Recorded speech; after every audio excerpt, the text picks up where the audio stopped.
दोस्तों, दिनाक्षी short hand में आपका स्वागत है। अगर आप चैनल पर नए हैं तो चैनल को सब्सक्राइब करें और बेल आइकन ज़रूर दबाएं। आज की संपादकीय डिक्टेशन 726 शब्दों की एक डिक्टेशन रहेगी जो कि 80 शब्द प्रति मिनट की गति से बोली जाएगी। अगर आपको उस डिक्टेशन की स्पीड को 100 शब्द प्रति मिनट करना हो तो आप YouTube पर स्पीड के ऑप्शन में जाकर स्पीड को 1.25 कर सकते हैं। इस डिक्टेशन की डेमो आउटलाइंस आप हमारे टेलीग्राम ग्रुप से प्राप्त कर सकते हैं। और अगर आपको इस संपूर्ण संपादकीय मैटर की सभी एडवांस आउटलाइंस और वाक्यांश की आवश्यकता है तो आप हमारा स्पेशल पेड बैच ज्वाइन कर सकते हैं। हमारे पेड बैच में दी गई एडवांस आउटलाइंस और वाक्यांश की सहायता से आप शॉर्ट हैंड को 120 प्लस की गति में लिखने में सक्षम होंगे। इस बैच को ज्वाइन करने के लिए आप डिस्क्रिप्शन बॉक्स में दिए गए मोबाइल नंबर पर व्हाट्सएप कर सकते हैं। तो चलिए डिक्टेशन को स्टार्ट करते हैं। डिक्टेशन 5 सेकंड बाद स्टार्ट होगी। Ready, start. आखिरकार कांग्रेस ने यह तय कर लिया कि 17 अक्टूबर को वह अपने नए अध्यक्ष का चुनाव करेगी, लेकिन इसके आसार कम ही हैं कि यह प्रक्रिया पूरी होने के बाद पार्टी की सूरत और सेहत में कोई बुनियादी बदलाव आने वाला है। फिलहाल यह अनुमान लगाना कठिन है कि कांग्रेस का नया अध्यक्ष कौन होगा, लेकिन पार्टी के कई नेता जिस तरह राहुल गांधी को ही फिर से अध्यक्ष बनाने की मुहिम छेड़े हुए हैं और यहाँ तक कह रहे हैं कि वह उन्हें पार्टी की बागडोर संभालने के लिए बाध्य करेंगे, उसे देखते हुए आश्चर्य नहीं कि ऐसा ही हो। चूंकि जुलाई 2019 में जब राहुल गांधी ने अध्यक्ष पद छोड़ा था तो यह कहा था कि अब नया अध्यक्ष परिवार से बाहर का होगा, तो एक संभावना यह भी है कि वह अध्यक्ष पद का चुनाव लड़ने से मना कर दें। यदि ऐसा कुछ होता है तो फिर कोई कठपुतली नेता कांग्रेस की कमान संभाल सकता है। इसके आसार इसलिए हैं क्योंकि गांधी परिवार पार्टी पर अपनी पकड़ छोड़ने के लिए तैयार नहीं। इसी कारण बीते 3 साल से राहुल गांधी पर्दे के पीछे से पार्टी चलाते रहे। इसमें यदि किसी का योगदान रहा तो सोनिया और प्रियंका गांधी के साथ दरबारी प्रवृत्ति वाले कांग्रेसी नेताओं का। कांग्रेस में एक लंबे अरसे से और विशेष रूप से इंदिरा गांधी के बाद से गांधी परिवार का ही वर्चस्व रहा है। यदा कदा जब परिवार से बाहर का कोई नेता अध्यक्ष बना तो या तो उसने कठपुतली की तरह काम किया या फिर उसे धकिया दिया गया।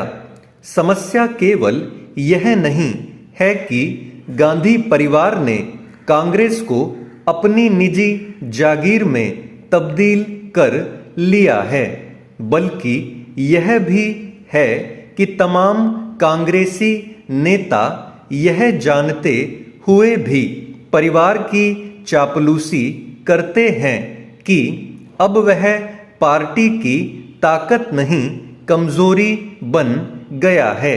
कांग्रेस की दुर्गति का कारण केवल यह नहीं है कि वह परिवार का पर्याय बन गई है, बल्कि यह भी है कि उसके पास अपनी कोई विचारधारा नहीं रह गई है। उसके पास न तो जनता को आकर्षित करने वाली कोई नीति है और न ही विचार। इसी कारण वह रसातल में जा रही है। कांग्रेस का नया अध्यक्ष कोई भी बने, उसमें ऊर्जा और उत्साह का संचार होने की संभावना क्षीण ही है। ऐसा इसलिए है क्योंकि कांग्रेस जितनी पुरानी पार्टी है, रीति नीति की दृष्टि से उतनी ही प्रभावहीन और दिशाहीन भी है। इसका पता इससे चलता है कि वह अपनी भारत जोड़ो यात्रा में ऐसे संदिग्ध किस्म के गैर सरकारी संगठनों का सहयोग लेने के लिए तैयार है, जिनकी एकमात्र विशेषता प्रधानमंत्री मोदी और भाजपा का अंध विरोध करना है। चेंज। किसी भी संगठन को चुस्त दुरुस्त बनाए रखने के लिए यह जरूरी है कि समय के अनुसार उसकी कार्यशैली में परिवर्तन किया जाता रहे। इस दृष्टि से उत्तर प्रदेश पुलिस का यह फैसला उचित है कि यूपी 112 को नए सिरे से लॉन्च किया जाए। पुलिस रिस्पॉन्स व्हीकल के रूप में यूपी 112 का अब तक का प्रदर्शन संतोषजनक रहा है और मुसीबत में पड़े लोगों की मदद में उसकी सक्रियता ने बहुत सारे लोगों की जान बचाई है। अब इस बेड़े को और विस्तार दिए जाने से इसका रिस्पॉन्स टाइम और कम होगा, जिससे कोई घटना होने पर पुलिस और कम समय में मौके पर पहुंच सकेगी। इसमें 6000 वाहन बढ़ाए जाएंगे और 65,000 पुलिस कर्मियों की भर्ती की जाएगी, जिससे इसका दायरा बढ़ाना आसान होगा। अभी यूपी 112 से fire service, ambulance, women power line, महिला हेल्पलाइन, सीएम हेल्पलाइन एवं एसडीआरएफ जुड़े हैं। जरूरी है कि औद्योगिक प्रतिष्ठानों और बैंकों के अलार्म सिस्टम को भी इससे जोड़ दिया जाए, जिससे कि किसी भी घटना दुर्घटना में तुरंत ही पुलिस मौके पर पहुंच सके। आधुनिक संसाधनों के प्रयोग ने पुलिस बल को काफी सक्रिय और सशक्त बनाया है, लेकिन अभी भी प्रदेश में विश्व स्तरीय आपात सेवा नहीं बन सकी है। इसके लिए जरूरी है कि हर स्तर पर ध्यान दिया जाए, विशेष तौर पर डाटा एनालिसिस के क्षेत्र पर काम किया जाए, ताकि उसके निष्कर्षों के हिसाब से भविष्य की तैयारियां की जा सकें। साइबर सुरक्षा के लिए कौन कौन से आधुनिक टूल आ रहे हैं, उनका भी अध्ययन किया जाना चाहिए।